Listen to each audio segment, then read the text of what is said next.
Muy buenos días. En el marco de la celebración de los 150 años de los Archivos Nacionales en el Archivo General de la Nación, nos permitimos darle la bienvenida a todos los presentes a la cuarta cátedra Fuentes Documentales e Investigación. En este periodo académico le estamos dando énfasis a la historia institucional e institucionalidad. El principal objetivo de la cátedra es intercambiar metodologías de investigación con énfasis en el uso y manejo de las fuentes documentales para la investigación. Digamos que histórica, dado que los invitados son historiadores, pero es amplio a cualquier tipo de investigación.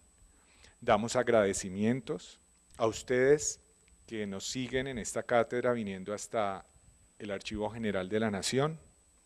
Asimismo, al profesor Paolo Vignolo, director de carrera de Historia de la Universidad Nacional de Colombia, a la profesora Ana Luz Rodríguez, directora de carrera de Historia de la Universidad Autónoma de Colombia, a la profesora Juana María Marín, directora de carrera de Historia de la Universidad Pontificia Javeriana, al profesor Andrés Jiménez, director de carrera de Historia de la Universidad del Rosario, al profesor José Rubio, director de carrera de Historia de la Universidad Externado de Colombia, y a la profesora Muriel Lauren, directora de carrera de Historia de la Universidad de los Andes, universidad que hoy es invitada a la cátedra. Asimismo, agradecemos a la Dirección General del Archivo General de la Nación y sus respectivas subdirecciones, como son la Subdirección del Sistema Nacional de Archivos, la Subdirección de Tecnologías de la Información Archivística y Archivo Electrónico, y a quienes me acompañan en la Subdirección de Gestión del Patrimonio Documental, en especial a Mario, que nos apoya con la grabación de la conferencia, la cual subimos al canal YouTube del Archivo General de la Nación. Los requisitos de la cátedra requieren siempre una preinscripción.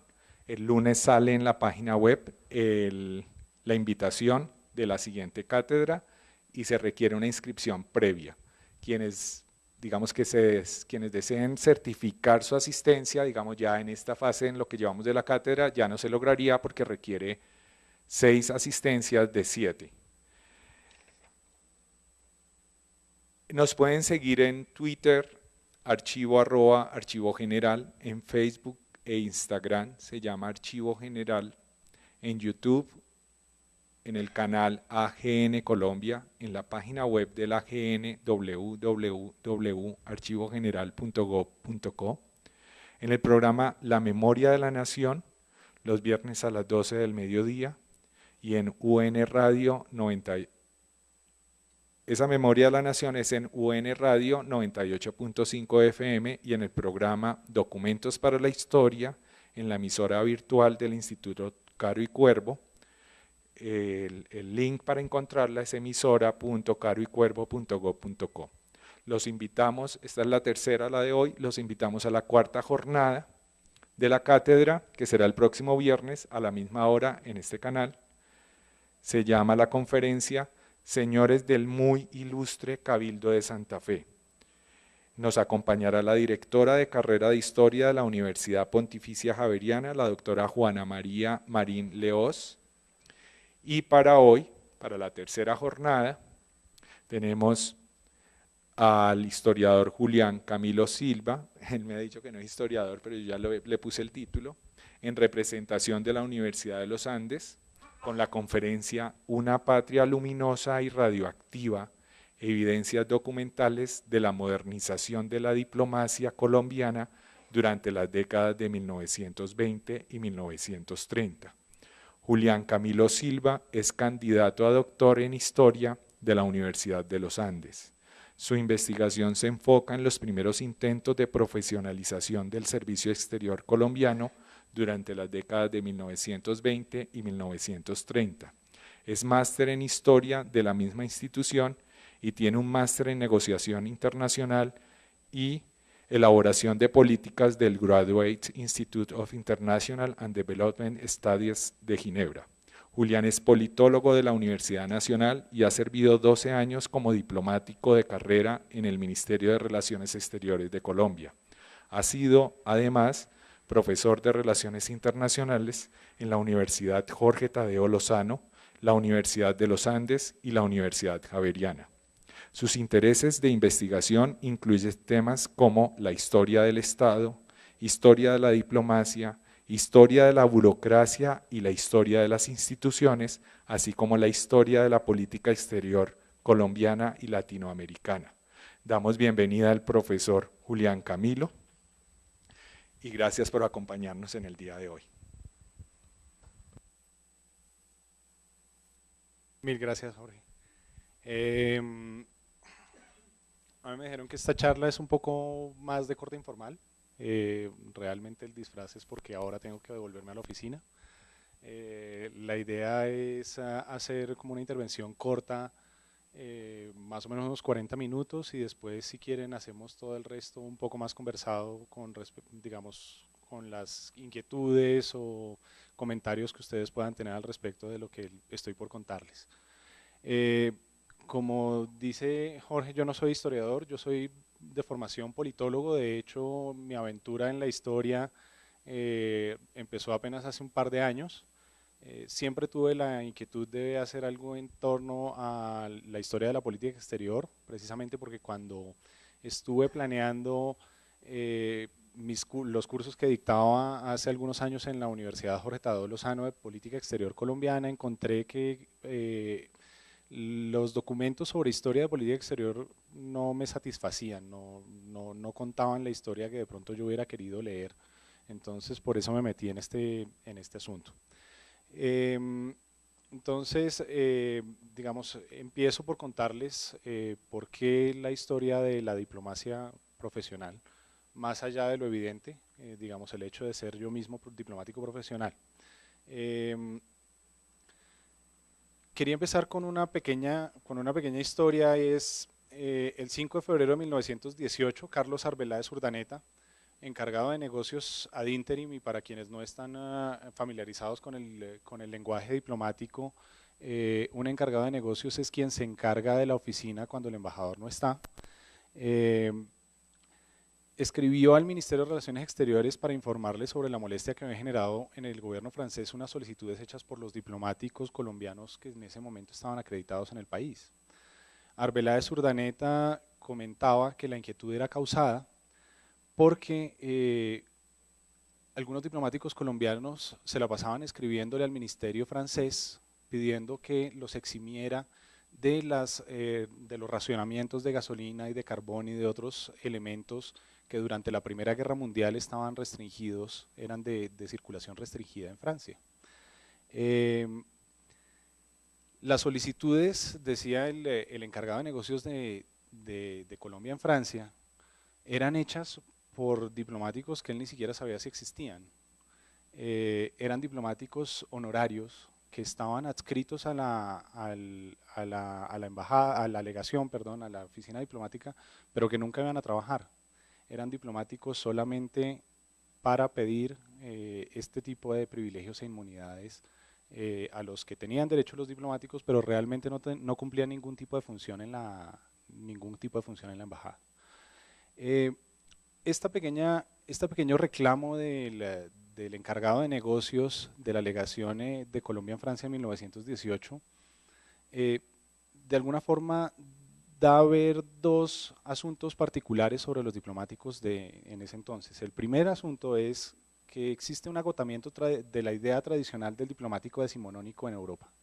Estamos cansados de estos tipos que solamente vienen aquí a pedir y ni siquiera trabajan en las legaciones. Y genera un malestar, es la idea del diplomático que solamente, digamos, que cumple con el papel social del diplomático, pero no cumple ningún tipo de función específica para facilitar las relaciones entre los dos países.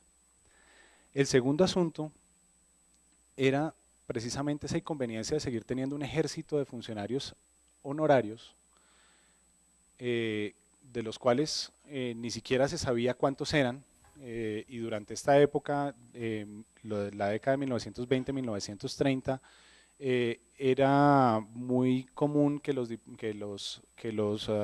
encargados de las oficinas le escribieran al Ministerio de Relaciones Exteriores diciéndole, oiga, confírmeme cuánta gente trabaja acá o cuánta gente trabaja entre comillas acá.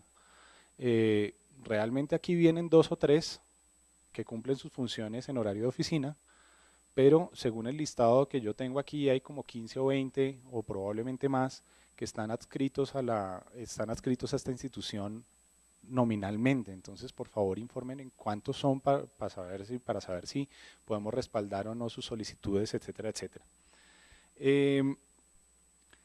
Esta pequeña historia también es relevante porque este señor, Carlos Arbeláez Urdaneta, que es quien escribe informando sobre las quejas del gobierno francés, 3 años después, en 1921, viene a Colombia y elabora el que hasta ahora he identificado como el primer proyecto de ley para la profesionalización de los diplomáticos. O sea, es una persona que está en una legación diplomática, vive el día a día de la delegación diplomática, ve las dificultades que existen con el manejo de personal en las delegaciones diplomáticas y llega y se redacta un proyecto extremadamente completo en el cual dice la diplomacia no puede ser así. La diplomacia tiene que estar ejercida, tiene que ser ejercida y tienen que ser profesionales los que estén metidos en este cuento. Eso, digamos, esto solamente para introducirles el tema. ¿Por qué estoy estudiando el asunto de la profesionalización de la diplomacia? Porque en ese entonces existía una certeza, por lo menos algunas personas tenían la certeza de que la diplomacia debía ser profesional. De que la diplomacia no era un asunto de personajes que iban a fiestas y a ocasiones que se la pasaban en eventos sociales, digamos, que agradando a invitados o agradando a otros diplomáticos, se acostaban a dormir, al día siguiente se levantaban tarde y volvían a empezar con los eventos sociales a partir del almuerzo y después la comida. En ese entonces existía una certeza sobre eso también. Hoy día, como muchos de ustedes podrán haber escuchado en medios, existe una discusión relativamente similar. Bueno, ¿por qué la diplomacia profesional? ¿Por qué es tan importante la diplomacia profesional?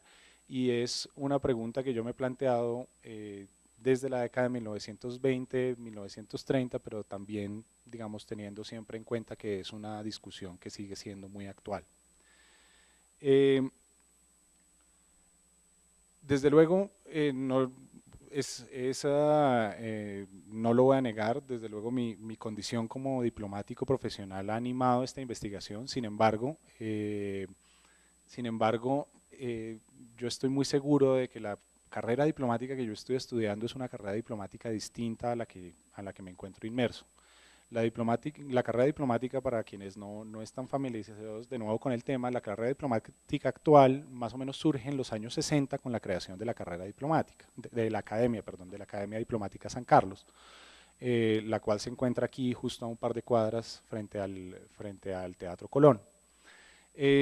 Esta carrera diplomática que yo estoy estudiando, sin embargo, es la carrera diplomática 1920-1930, estaba basada en unos cursos que se dictaban en las universidades o que pretendían dictarse inicialmente en las universidades en la década del 20 y que después en 1930 dan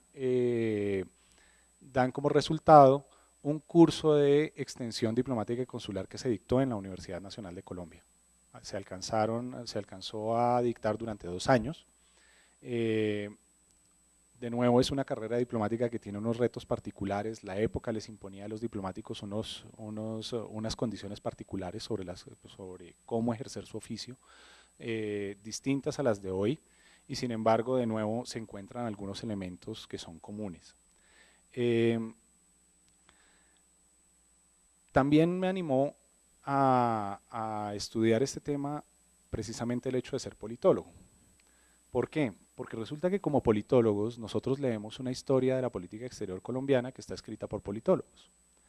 Y los politólogos a veces somos muy laxos con el tema de fuentes y con el tema de los documentos históricos. Nosotros si ustedes tienen la oportunidad de leer los trabajos que se han escrito de larga duración sobre, sobre la historia de la política exterior colombiana, ustedes van a encontrar que existen una serie de generalizaciones, existe una idea de que la política exterior colombiana prácticamente durante 50 años se plegó única y exclusivamente a lo que decía Estados Unidos, la famosa teoría del respice polum, mirar hacia el polo. Nosotros miramos durante 50 años a lo que hacían los Estados Unidos y después cambiamos un poquito a otro que se llamaba respice similia, empezamos a mirar a nuestros semejantes y en esencia esa es la dualidad que presenta la historia de la política exterior colombiana, de nuevo cuando la escribimos los politólogos. Resulta que la política exterior es mucho más compleja que eso. Nosotros no miramos a Estados Unidos y nos olvidamos de nuestros vecinos y no miramos a nuestros vecinos y nos olvidamos de los Estados Unidos. Usualmente son relaciones que se llevan en paralelo y todas con un nivel muy complejo, digamos con unas relaciones muy complejas que están todas interconectadas. No podemos, no encontré satisfactorio cuando leí estas historias, no encontraba satisfactorio el argumento de que Colombia simplemente hacía lo que Estados Unidos, lo que Estados Unidos decía o lo que nosotros seguíamos la pista de lo que Estados Unidos hacía para hacer algo más o menos similar. Como tampoco encontré satisfactoria la explicación de que después de cierto tiempo simplemente estábamos identificándonos con nuestros pares y hacíamos lo que nuestros pares hacían. En ese sentido empecé a encontrar algunos trabajos desafortunadamente muy escasos porque son pocos los historiadores que conozco que se encargan del estudio de la política exterior colombiana, que controvertían esa idea y me parecía muy interesante esa nueva noción a partir de una investigación en fuentes, de controvertir esa idea particular de la homogeneidad de la política exterior colombiana o de ver la política exterior colombiana como una realidad homogénea.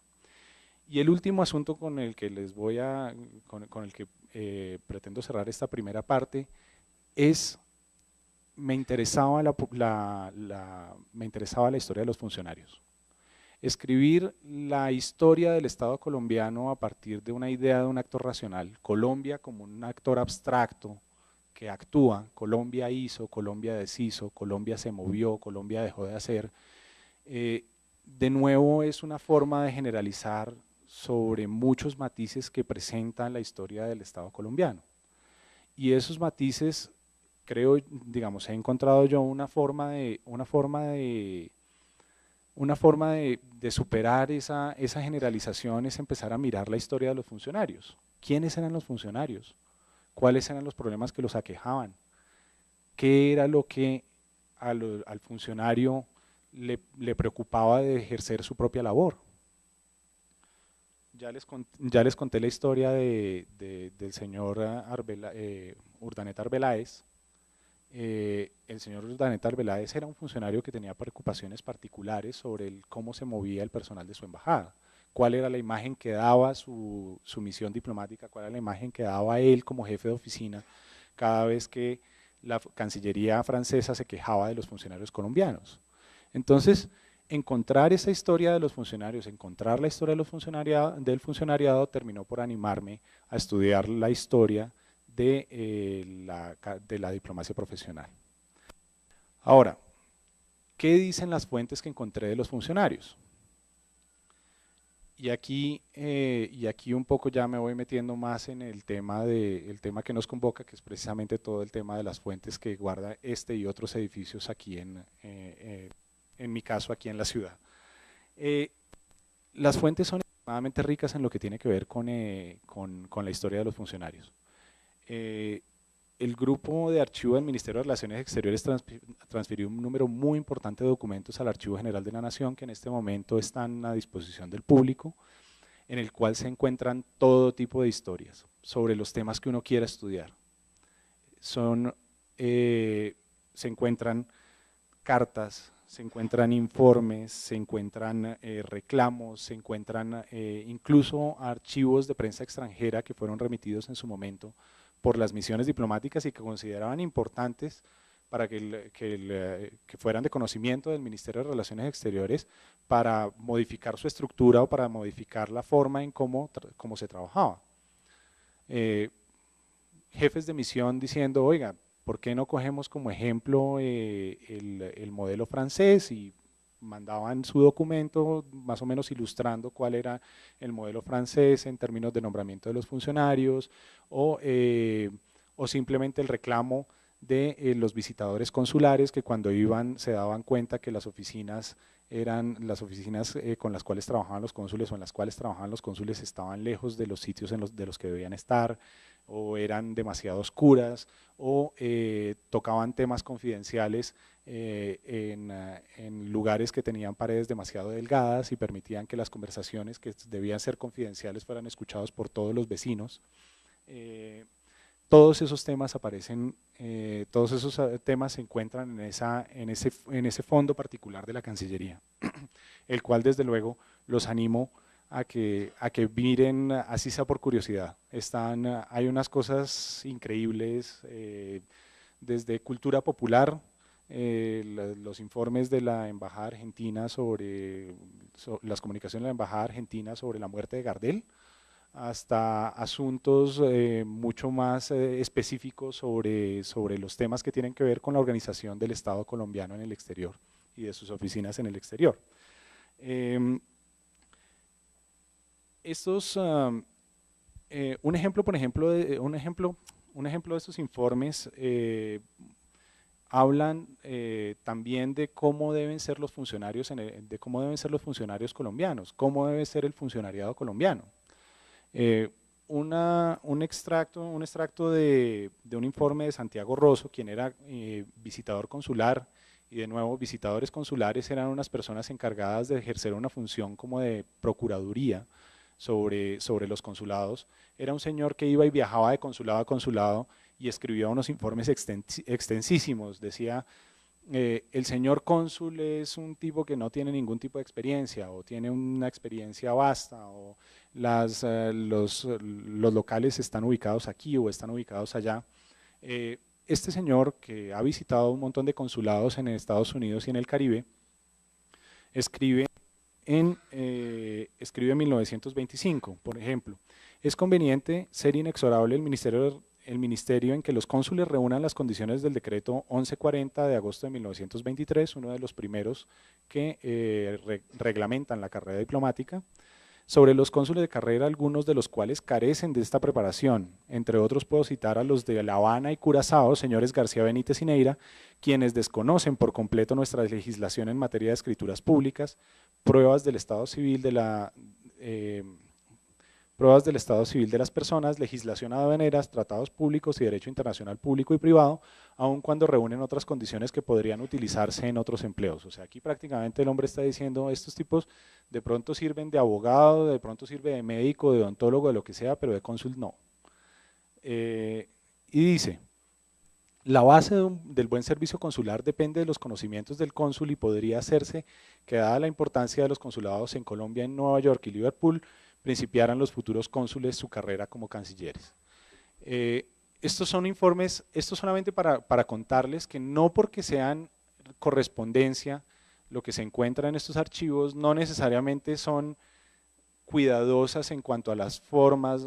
Este tipo nos está dando dos nombres directos, dice, estos dos señores no sirven para nada, o por lo menos no para este oficio.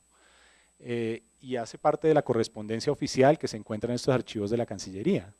Entonces, y sobre esto se encuentran, créanme, un montón, o sea, cartas en las embajadas, de las legaciones, en las cuales se quejan de los funcionarios, se quejan de tal persona, me van a nombrar a un tipo que no hace nada, o de nuevo quejas sobre los funcionarios ad honorem. Tenemos unos funcionarios ad honorem que solamente sirven para pedir privilegios e inmunidades, pero no sirven para absolutamente nada más. Son a veces comunicaciones muy francas y muy directas, y son ese tipo de comunicaciones las que más me alegra encontrar para este caso particular, en la medida en que pues obviamente me hablan directamente de las necesidades de las embajadas en torno a sus funcionarios. Desde luego, obviamente no es el único archivo, el de Cancillería, no es el único fondo, aunque de nuevo los invito a consultarlo, sino que además encontré dos archivos más aquí en el archivo, 2 fondos más aquí en el Archivo General de la Nación, de los cuales les quiero hablar, y otros desde luego fuera. Y sobre esto de nuevo quiero hacer énfasis en no soy historiador, y esto para lo siguiente, porque mi ejercicio como investigador fue con total desconocimiento de cómo trabajaba el Archivo General de la Nación.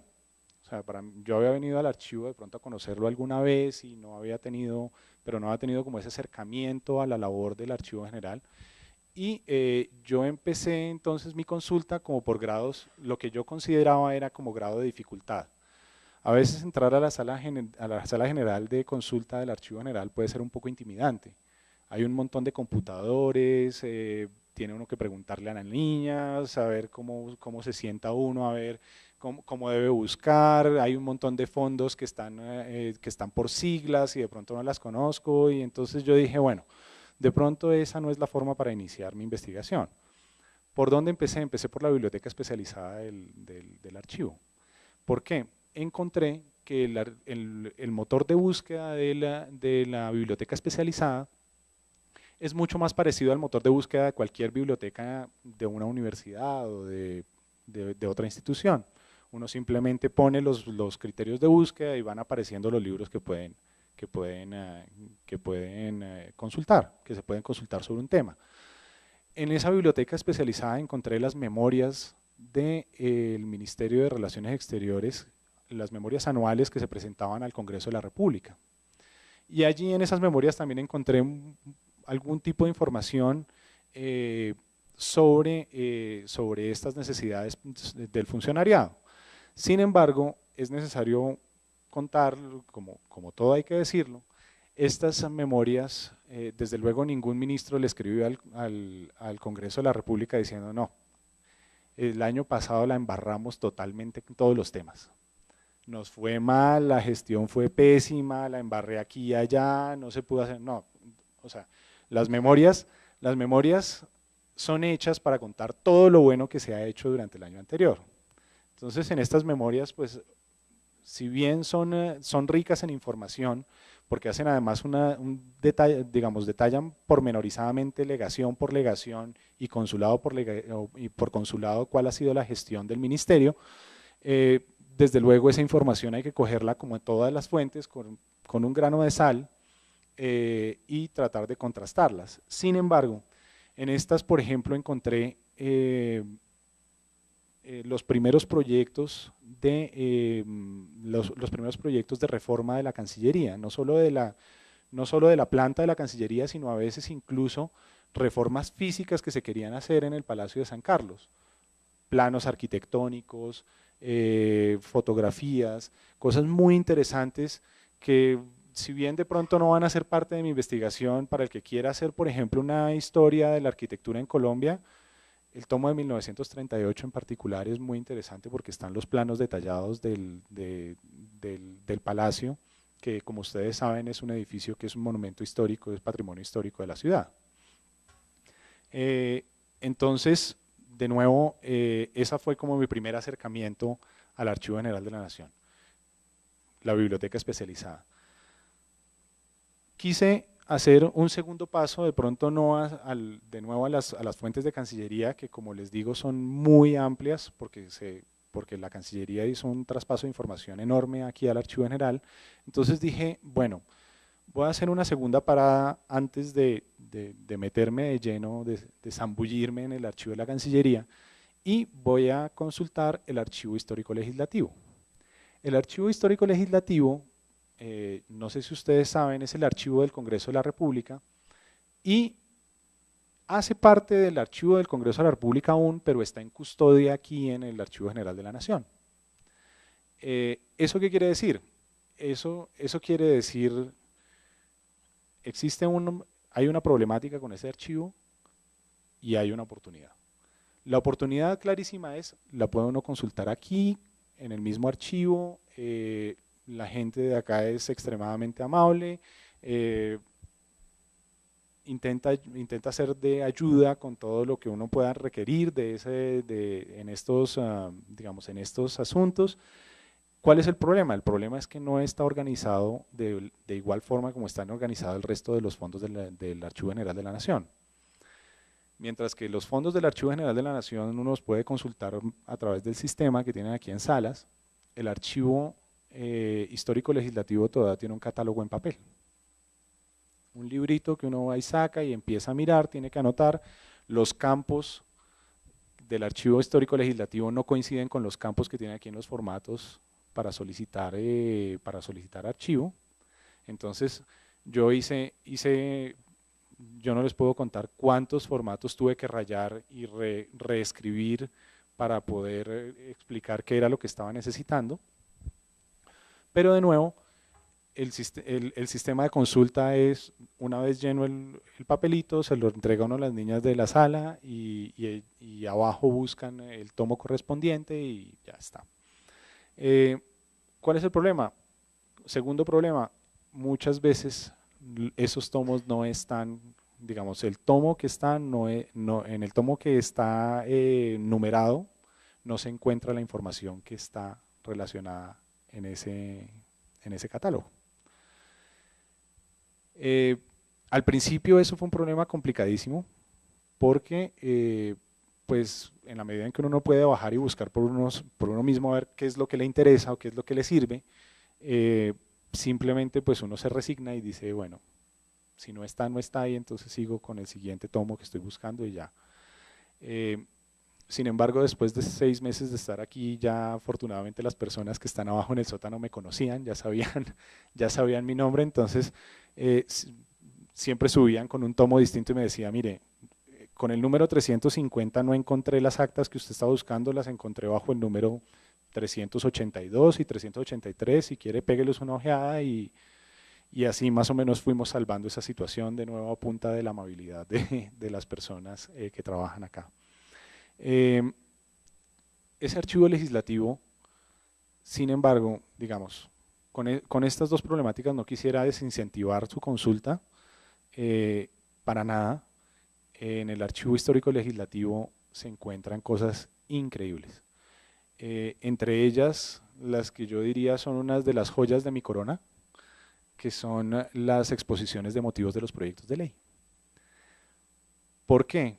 Cuando uno requiere estudiar o cuando uno está haciendo una investigación sobre algún tema sobre el cual se ha legislado o sobre el cual se ha proyectado legislación, esas exposiciones de motivos incluyen absolutamente todas las consideraciones previas que ha tenido un legislador al escribir o al proyectar una pieza de legislación. Desde, en el caso particular de la carrera diplomática, desde nosotros hemos estado en tales y cuales países, o yo he estado como legislador en tales y cuales países trabajando como diplomático, y he encontrado que estos países trabajan de esta forma y nosotros estamos trabajando de una manera que es extremadamente atrasada o que nos pone en desventaja o cualquier asunto, hasta consideraciones filosóficas, consideraciones mucho más profundas sobre el deber ser de la política exterior, sobre el deber ser del servicio público, todas están incluidas en esas exposiciones de motivos. Afortunadamente el Archivo Histórico Legislativo tiene unos tomos que son las de leyes aprobadas y están organizadas cronológicamente. Entonces, si ustedes quieren consultar una ley específica en un año específico, en estos tomos, ustedes no solamente encuentran el texto de la ley, sino encuentran todos los antecedentes, incluyendo esas exposiciones de motivos. En el caso particular mío, yo ya tenía identificadas 2 leyes que son las que aparecen usualmente numeradas en los libros que hablan de historia de la carrera diplomática. Eran la Ley 72 de 1922 y la Ley 114 de 1937.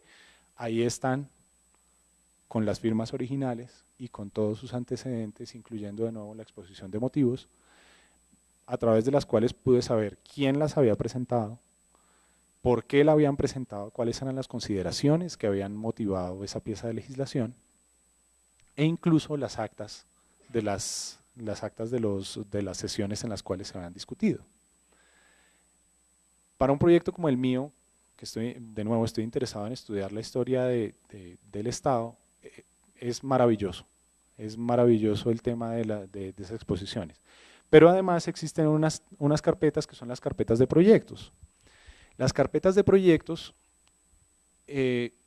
son mucho más dispendiosas porque también están, digamos, su consulta es mucho más dispendiosa, también están organizadas por orden cronológico, pero como ustedes se imaginarán, como son proyectos aprobados, no aprobados o en discusión, son muchísimas más carpetas y como uno no tiene idea de qué va a encontrar en esas carpetas, encuentra desde el proyecto de ley para indemnizar a una persona hasta no sé qué, y de pronto de vez en cuando aparece el proyecto de ley de profesionalización de la diplomacia, y así encontré al menos 5 o 6 proyectos más que no fueron aprobados y sobre los cuales no tenía ni idea, gracias, digamos, en los documentos que he leído hasta ahora. Y son documentos, son proyectos que son muy completos, de nuevo están con sus exposiciones de motivos, documentos maravillosos en todo el sentido con los cuales me encontré, pero de nuevo, la consulta de esos archivos es mucho más dispendiosa y requiere mucho más tiempo para poder hacer. Desde luego, cuando uno habla de historia del Estado, también están los proyectos de ley de profesionalización del servicio público, la profesionalización de los militares, la profesionalización de los maestros. Existen toda una serie de proyectos sobre el funcionariado que están metidos en esas carpetas y que vale la pena consultar. Finalmente, desde luego entré a ya habiendo dominado y habiéndole perdido un poco el miedo a la sala general, que era donde consultaba el archivo histórico legislativo, me metí de lleno a las fuentes de Cancillería. El fondo de Cancillería está organizado por orden cronológico también y por legación. Este fondo que yo consulté, el fondo que yo consulté, usualmente se compone de la correspondencia que enviaban las legaciones a la Cancillería. Acabo de hablar con uno de los historiadores aquí del Archivo General y me cuenta que además existen unos tomos de copiadores que están en este momento trabajando para poner a disposición muy pronto al público, en los cuales además se puede consultar la correspondencia que salía de la Cancillería, entre otras a las legaciones, pero supongo también a las entidades públicas aquí en Colombia. Y es sobre esto que les hacía los primeros comentarios, no los voy a aburrir más sobre qué encontré en estos asuntos, en estas tomos de correspondencia, pero pues digamos muy interesante, todo muy interesante desde luego. En cuanto a otras fuentes que he trabajado fuera de la Cancillería, fuera del Archivo General de la Nación, desde luego todos quienes han hecho investigación histórica conocen la hemeroteca en la Biblioteca Nacional, prensa, está toda ahí metida, los diarios de circulación nacional y los diarios locales. Yo he estado trabajando particularmente solo con 3 diarios, he estado intentando trabajar con 2 diarios liberales, un diario conservador, como para ver si existían divergencias en cuanto a los puntos de vista que se tenía sobre el tema del funcionariado de uno y otro partido.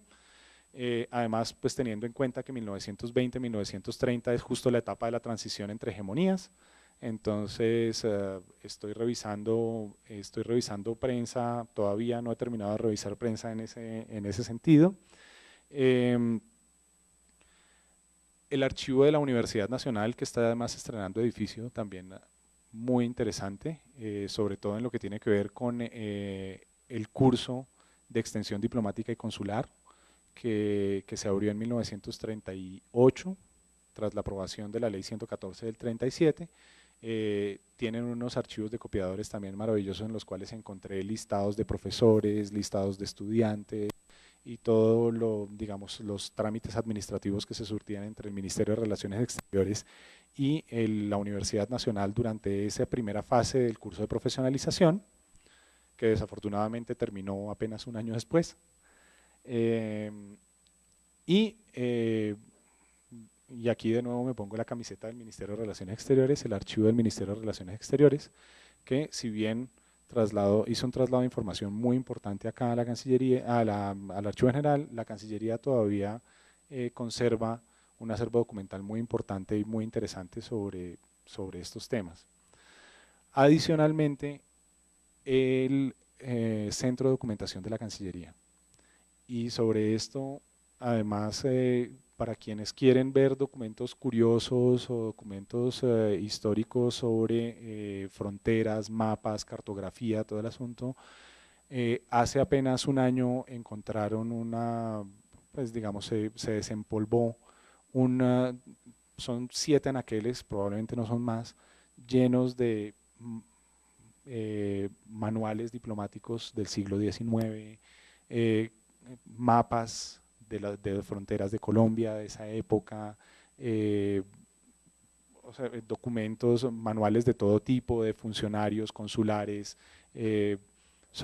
o sea, créanme, solamente ver los lomos de esos libros ya es un espectáculo, y ya los arreglaron y los tienen puestos a disposición del público, y queda aquí a 2 cuadras nomás. El archivo de la Cancillería queda en la 53 con Caracas, entre Caracas y 13, pero la biblioteca de la Cancillería está aquí nomás y solo para ir a curiosear vale la pena.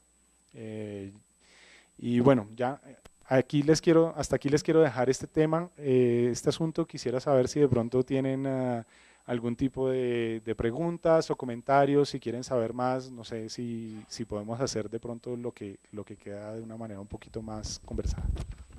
Gracias, Julián, por tu exposición.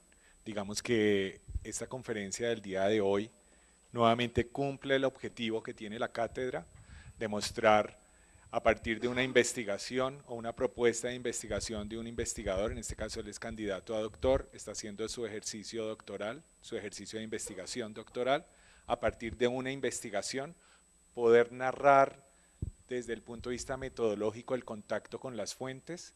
Él ha ido un poco más allá en términos de la suerte de poder hallar lo que busca, o sea, de enfrentar esos documentos. Muchas gracias, Julián, porque el objetivo de la cátedra se cumple en toda la cabalidad de mostrar desde una investigación la variedad de fuentes que pueden enriquecer esta investigación. En cuanto a los archivos del Congreso, cuando Julián menciona que están en custodia, eso administrativamente significa que siguen siendo dueños de los archivos el Congreso, y cuando realice la transferencia secundaria, que es un proceso técnico, se legaliza el ingreso a la institución. Eso requiere un procedimiento técnico que obliga a la entidad a entregar bajo ciertos parámetros la documentación. Sin embargo, el archivo, en su política de custodiar el patrimonio documental, hace unas, digamos, arreglos administrativos para que ese patrimonio no se pierda, para que ese patrimonio para que ese patrimonio se pueda consultar, y esa es la figura de la custodia.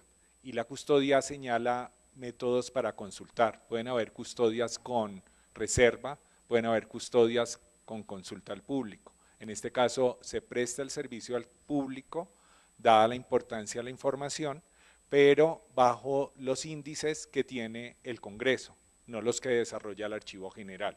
Los procesos técnicos, cuando ingresa la documentación al archivo, se exigen que sean mínimamente con un inventario básico, y sobre el inventario ya se puede accesar la información.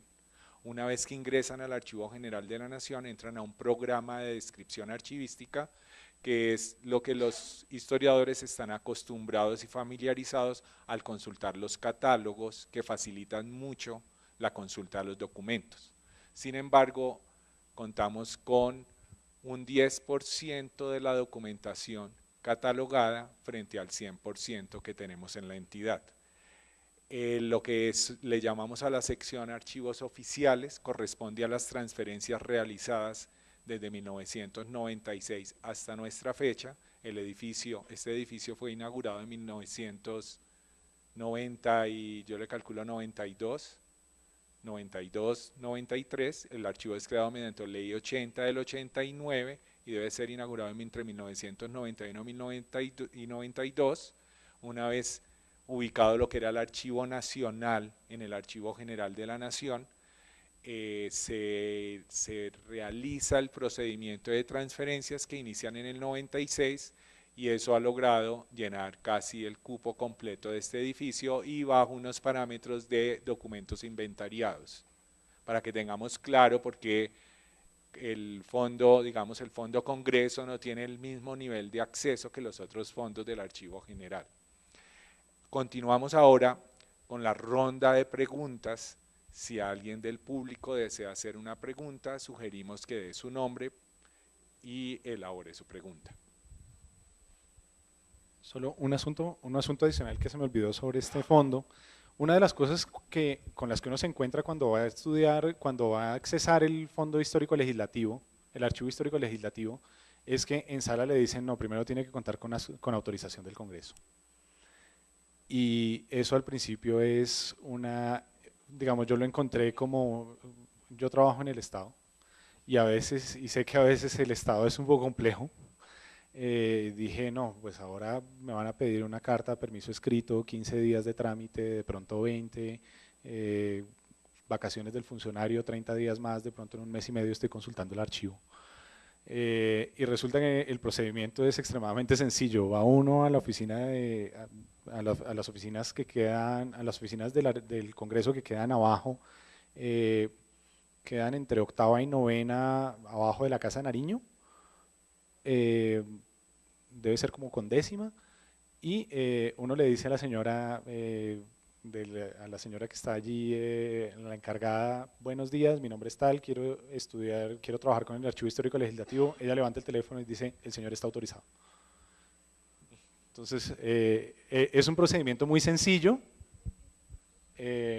solamente para que si tienen curiosidad digamos, si quieren acceder al archivo, para que no se asusten cuando les dicen es que hay que tener autorización previa, como me asusté yo. Igual ocurre con el fondo Cibate del hospital.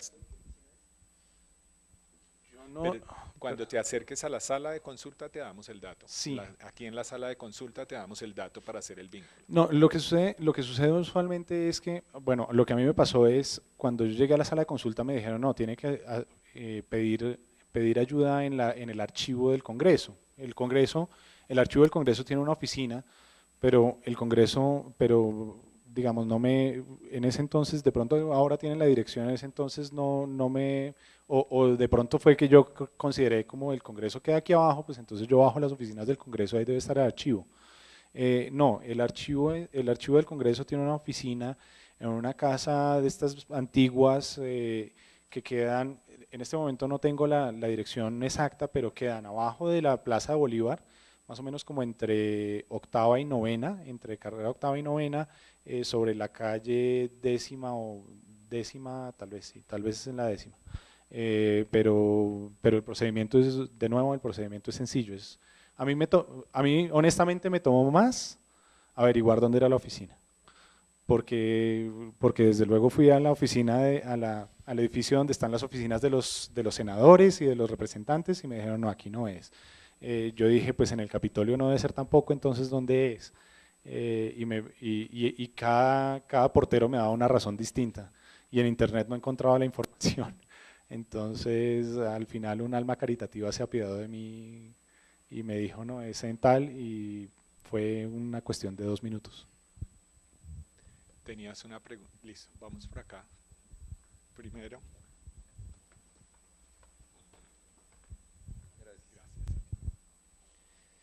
Buenos días, mi nombre es José Perilla.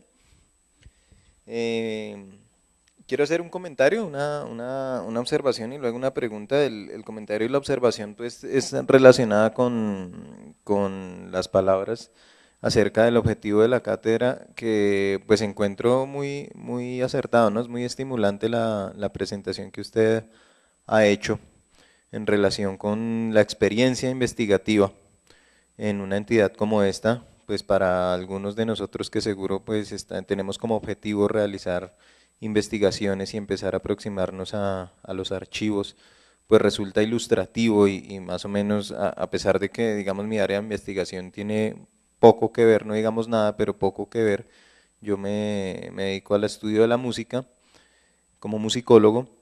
pues encuentro muy ilustrativa su charla y en ese sentido pues agradezco también y creo que se cumple el objetivo de la cátedra. Mi pregunta, sin embargo, pues va por el otro lado, no se trata de ningún asunto metodológico ni de su experiencia como investigador, sino al contrario, está relacionado con una de los datos que usted mencionaba al principio, olvidé el nombre, pero hablaba usted de un supervisor que viajaba de consulado en consulado. Mm, Me parece interesante en relación con ello su trabajo y su investigación porque muy poco sabemos en realidad de toda esta historia que usted está trabajando y esto está relacionado con la imagen que también tenemos a un nivel general, digamos, de lo que son las embajadas, de lo que es el trabajo de las relaciones exteriores, que muchas veces para un imaginario general se relaciona precisamente con lo que ese supervisor estaba denunciando, de lo que se estaba quejando, y es pues una cantidad de funcionarios que muchas veces, o una cantidad de cargos que muchas veces tienen un nombramiento, pues digamos como, no sé, cuotas, o llamémoslo de esa forma coloquial. Eso es un imaginario muy fuerte que tenemos en relación con las embajadas y además pues sustentado en noticias, ¿no? Que también muchas veces se conocen sobre ciertos nombramientos, ciertas personas que pareciera como absurdo que estuvieran en tal o en uno o tal cargo. Pero entonces aterrizando ya sobre el comentario, él se refería entonces el supervisor a malos funcionarios. ¿Cómo se nombraban esos funcionarios entonces, tratando de relacionar un poco ya su exposición, digamos, con el presente y ese imaginario al que yo me estoy refiriendo? ¿Qué tan fuerte entonces puede ser, qué tan real, qué tanto se queda en imaginario, cómo se está manejando esa cosa en la actualidad, ese tipo de nombramientos? ¿Cómo está entonces esa profesionalización a la que usted se refiere? ¿Y cómo eran en ese entonces las circunstancias para que ese supervisor se quejara de esa forma? Vale, mil gracias, José. Em, a ver, el asunto es, desde luego, a mí me interesa el conflicto. Obviamente es lo que más me emociona cuando consulto las fuentes, cuando encuentro un reporte sobre un mal funcionario es como Navidad para mí, porque ahí están, digamos, muchos de los argumentos, encuentro en ese tipo de fuentes muchos de los argumentos que, que tienen, que se han dado para profesionalizar la carrera, probablemente no solamente en ese entonces, sino ahora también. Em, Sin embargo, también existen reportes de muy buenos funcionarios. Esos no me resultan tan entretenidos, ni me resultan tan de ayuda, porque pues, digamos, esos buenos funcionarios, si bien, digamos, si bien hacen su trabajo y estos visitadores consulares felicitan a la gestión de los cónsules y dicen, no, estos señores atienden a cabalidad las solicitudes pues digamos, de sus compatriotas que están en el exterior y hacen una promoción efectiva del comercio y todo este asunto, pues digamos, a mí no me, pues digamos, para la investigación aportan más bien poco, más allá de decirles que muchos de estos buenos funcionarios son casualmente los que vinieron a proyectar después del Congreso de la República algunos de estos proyectos de ley. De nuevo, este señor Carlos Arbeláez Urdaneta, que es el que se queja al principio, del que les conté, se queja al comienzo de los funcionarios ad honorem, es el, llega aquí y después del Congreso de la República propone un cambio en la forma en cómo se nombran los funcionarios y después Jesús María Yepes en el 26, que es otro de los funcionarios que trabajan, en este caso en la alegación en Gran Bretaña, viene acá como senador de la República y propone de nuevo un cambio en la manera en cómo se nombran los funcionarios. Ahora, eh, por partes. Primero, sí, claro, existe esa idea del diplomático que a mí me parece un poco desafortunada, sobre todo después de haber trabajado como diplomático y haber tenido que salir de la oficina a las 8 o 9 de la noche, después de tener días muy pesados y complicados, eh, eh, porque pues nosotros tenemos un montón de asuntos que atender en el exterior y tenemos un montón de trabajo en las embajadas y los consulados están llenos de trabajo. Em, y sale uno y le dicen, no, es que usted lo nombraron, usted lo debieron haber nombrado porque usted es amigo de quién, a ver, cuénteme de quién es amigo. Eh, Uno entiende que, digamos, es un poco injusta esa imagen. Eh, en el servicio exterior, como en cualquier trabajo, se encuentran buenos y malos funcionarios. Es así de simple. Lo que sucede es que en la década del 20 todavía persistía una forma más tradicional de nombrar a los funcionarios, que era a partir de su reputación o era a partir digamos, de la imagen que tuviera el presidente para nombrarlo como jefe de delegación, o el canciller para nombrarlo como parte del personal asistencial. Entonces, digamos, se nombraba a quién, a los amigos, o a los aliados políticos. Existía además una queja, y esta la encontré incluso desde tiempo atrás, finales del siglo XIX, existían quejas de se nombran personas que son incómodas para el gobierno, para mantenerlas alejadas, ¿no? en un país en donde no frieguen, más o menos. Y ese era el método de nombramiento. Por eso se pretende profesionalizar la carrera. Lo que dicen estos proyectos de ley es, y de nuevo, teniendo en cuenta que estas reformas intentan impulsarse para dar respuesta a un problema, lo que dicen es, en ese momento, mire, lo que sucede es que en este momento nuestra diplomacia no es nada. En este momento nuestra diplomacia es una vergüenza. Los del siglo XIX, Bolívar, Santander, esta gente, estos sí eran diplomáticos. Pero a comienzos del siglo XX se decía, lo que tenemos hoy son un montón de funcionarios que no tienen ni idea de nada, no entienden los asuntos básicos que atienden las embajadas, vienen porque son amigos, vienen porque son, o porque son rivales políticos, vienen porque vienen, pero no porque realmente tienen una vocación de servicio, no porque realmente tienen un conocimiento específico sobre los asuntos que deben tratarse en legaciones, en consulados, en embajadas. Vienen porque su condición personal les permite venir, y no porque tienen no porque tienen unas credenciales, no porque tienen ni siquiera un título profesional, simplemente vienen porque vienen. Entonces, ese era el problema en ese entonces. Y por eso, por eso esta gente, entre ellos los que ya he nombrado, pero también existen digamos, otros congresistas que están también muy preocupados por el asunto, se proponen estos proyectos de ley. Algunos salen adelante y otros no. Ahora, ¿cuál es el asunto en general con la diplomacia? El asunto general con la diplomacia es que existe una dualidad. La diplomacia, el Ministerio de Relaciones Exteriores hace parte de qué rama del poder público, del Ejecutivo. Entonces, en ese entonces, y ahora también he encontrado, digamos, en los debates más contemporáneos, un asunto de quién debe nombrar a los diplomáticos. Entonces, en la medida en que son del Ejecutivo, pues el que nombra es el presidente, y los nombramientos son a discreción del presidente. Sin embargo, detrás de esta idea de las carreras, de nuevo, tanto a comienzos del siglo XX como ahora, existe una idea distinta que subyace a la diplomacia.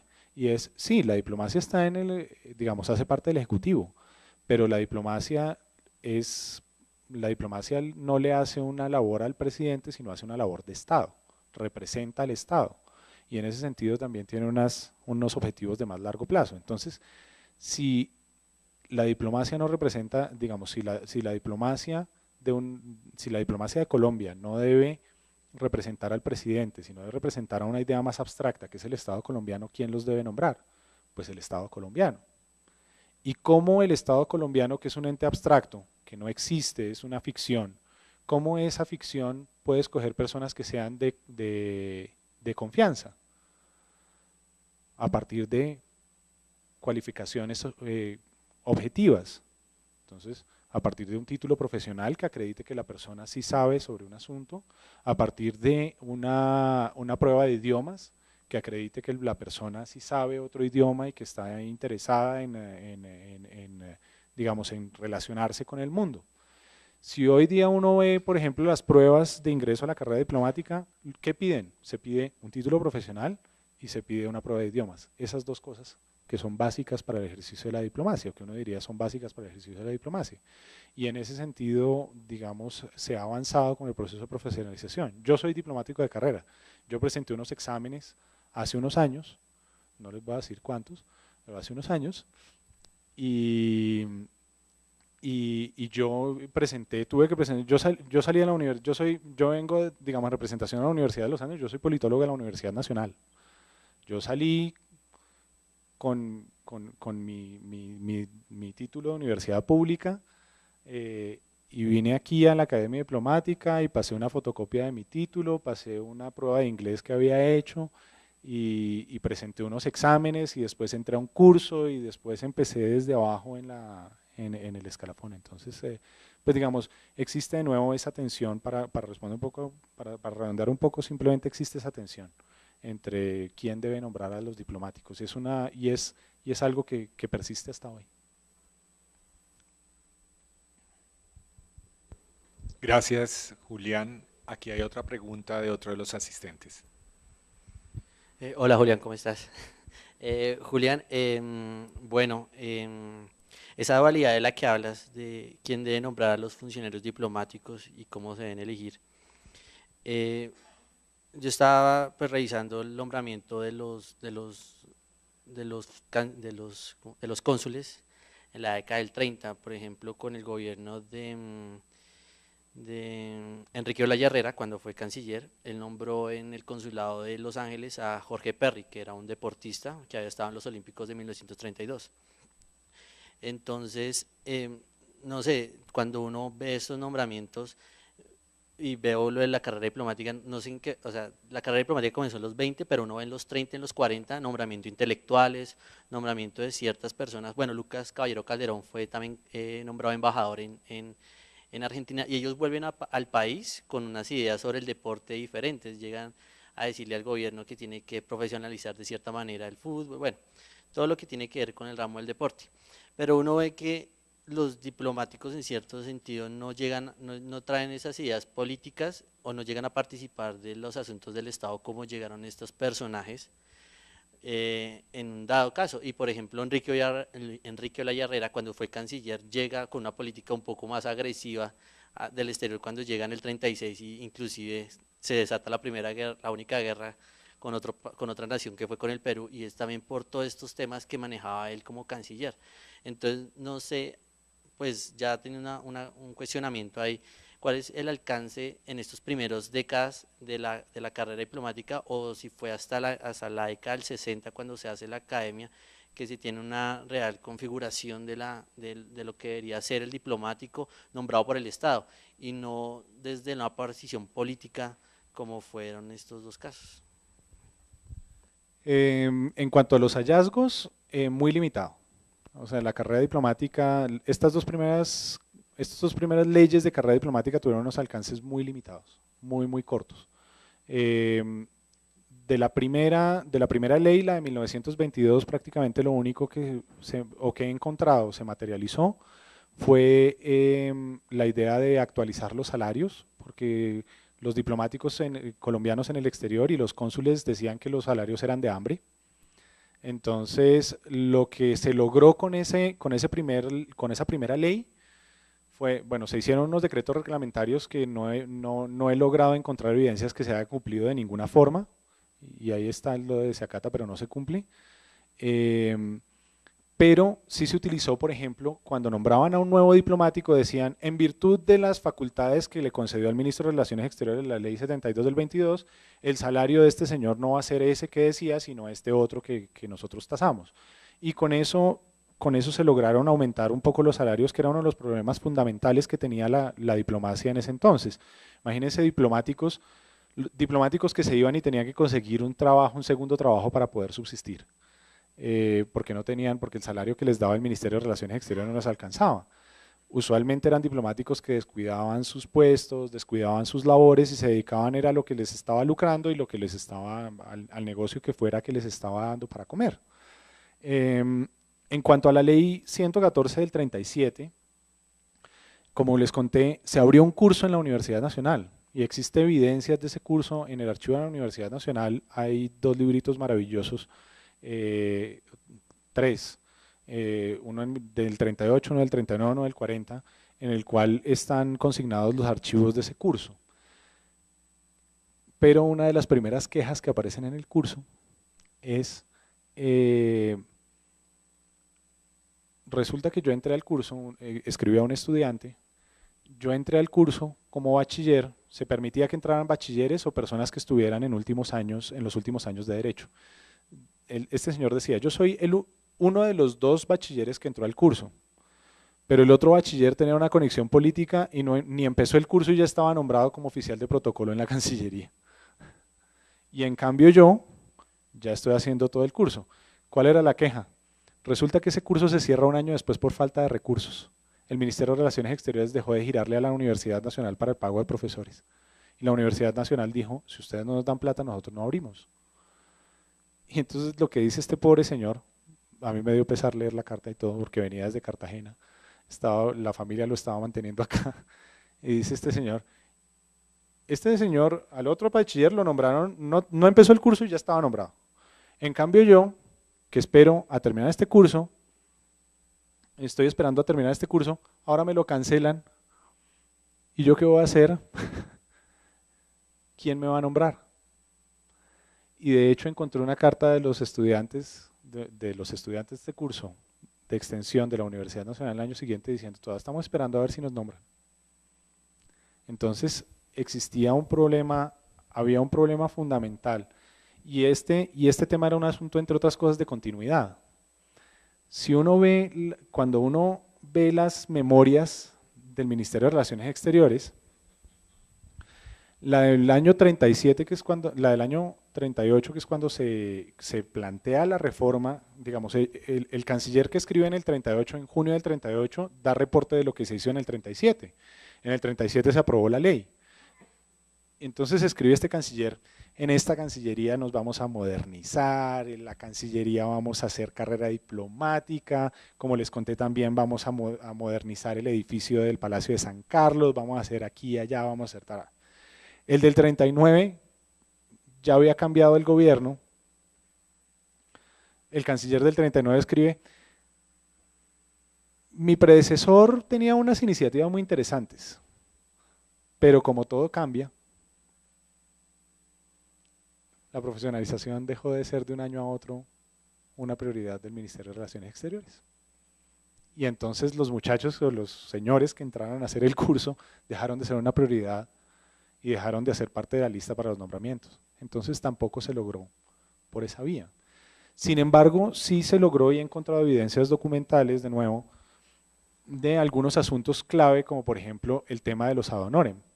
Se hizo esfuerzos en algunas embajadas por purgar estos funcionarios ad honorem. Ahora, ¿por qué eran necesarios los funcionarios ad honorem? Tengamos en cuenta que el Estado colombiano era en ese entonces un Estado que tenía unos recursos muy limitados, por decirlo menos. Entonces, lo que hacía el Estado colombiano era, aprovechaba que tal persona estaba allí y pues que nos echara una mano con las relaciones entre Colombia y ese país. Y entonces les daba un nombramiento nominal, pero no les daba salario. Lo que sucede de nuevo es, pues esta gente estaba dedicada a sus negocios y no se aparecía nunca por la embajada. Entonces, o por la legación o por el consulado al que estuvieran adscritos. Muchas veces las legaciones de nuevo no tenían ni idea cuántos ad honorem tenían colgados. Entonces, el asunto es, muchas de estas iniciativas sí sirvieron para purgar algunas de estas legaciones de funcionarios ad honorem.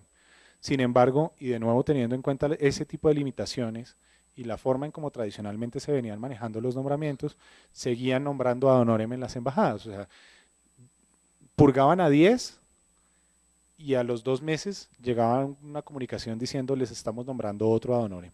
Entonces empezaba otra vez poco a poco a crecer la nómina de funcionarios fantasma que tenían las legaciones. Pero sí sirvió para hacer por lo menos una purga en algunas en algunos lugares. Hay comunicaciones de las legaciones que dicen, mire, en virtud de lo dispuesto por los decretos del 23, que son los que, digamos, los decretos que expidió el ministerio desarrollando la ley 72 del 22, usted, señor ad honorem, ya no puede hacer parte de esta alegación. Y les daban la patadita de la buena suerte. ¿Hay alguna otra pregunta para el profesor?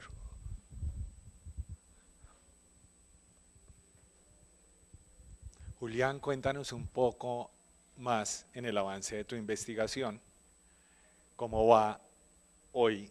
Porque nos cuentas el proceso de formulación, las dificultades de consulta, has encontrado los documentos, tu objeto de investigación es la carrera diplomática y como el estado actual de ese ejercicio, porque digamos cuando conversamos con las universidades, la propuesta es traer una investigación en proceso o una investigación terminada o una investigación publicada para que nos cuenten en ese ejercicio. Dentro de la cátedra es la primera conferencia que vemos una investigación en proceso. Entonces, ¿cómo está en el balance hoy de ese ejercicio? Vale, mi investigación está, como dices, en proceso. Estoy ya en proceso de redacción de los primeros capítulos de la tesis. Tuve un problema particular y es que fuentes secundarias es difícil conseguir acá sobre ese tema. Hay muy pocos libros, muy pocas fuentes secundarias sobre el tema de la profesionalización de la diplomacia en general en esa época. Tenemos mucho en las bibliotecas, aquí hay mucho guardado sobre la profesionalización del Estado y la modernización del Estado, pero mi primer capítulo estaba más enfocado a, bueno, en qué estaba la diplomacia en ese entonces. Tuve la oportunidad de hacer un intercambio en American University en Estados Unidos por 6 meses. Llegué apenas ahora en julio con todas mis fuentes secundarias debajo del brazo. Algunas ya procesadas, algunas no, algunas que todavía tengo pendientes de consultar. Mi caso es muy sui generis en la medida en que de nuevo yo soy funcionario de carrera diplomática y como pueden ver ya estoy de nuevo reintegrado a la Cancillería, o sea, estoy haciendo la tesis mientras trabajo en la Cancillería. La carrera me permitió tener 3 años de comisión de estudios, o sea, durante 3 años estuve dedicado solo a estudiar, pero ahora tengo que combinar, por las condiciones particulares de la carrera, debo combinar las dos cosas, escritura de tesis y mi labor en la Cancillería. Entonces, en eso va. Ya terminé, digamos, ya paré de consultar, ya hice la consulta de todo lo en la biblioteca especializada, todas las memorias chequeadas, ya listas. Terminé el archivo histórico legislativo, ya la cantidad de información que me dio es muchísima. El archivo de Cancillería, todavía debo decir, me resulta un poco intimidante, porque de nuevo imagínense ustedes todas las legaciones y de todas las legaciones hay carpetas y carpetas por año. Yo empecé buscando las legaciones en las cuales trabajaron estos personajes y empecé a consultar, digamos, de los nombres referenciados en los proyectos de ley. Empecé a buscar en dónde habían trabajado antes en la Cancillería. Esa es una información que yo ya había encontrado en la biblioteca especializada y empecé a buscar en esas legaciones durante esos años. Pero lo cierto es que existe un océano de información en las fuentes de Cancillería que no he consultado y que no consultaré, porque meterme, o sea, digamos, ser ambiciosos, tener la ambición de leerse todas esas fuentes, es quedarme el resto de mi vida aquí metido y yo tengo unos plazos que cumplir en la universidad. Sin embargo, en cuanto a si he encontrado, bueno, lo único todavía me faltan prensa, como les conté, todavía me falta revisar fuentes de prensa, y yo aspiro, digamos, volver aquí al archivo de la Cancillería y buscar algunas otras legaciones que sean con los nombres que he venido sumando a esta historia. Sin embargo, digamos, entre otras cosas, y no expliqué, una de las cosas que se me olvidó fue explicar por qué le puse a esta exposición lo de la patria luminosa y radioactiva. Esta es una descripción que se hace en uno de los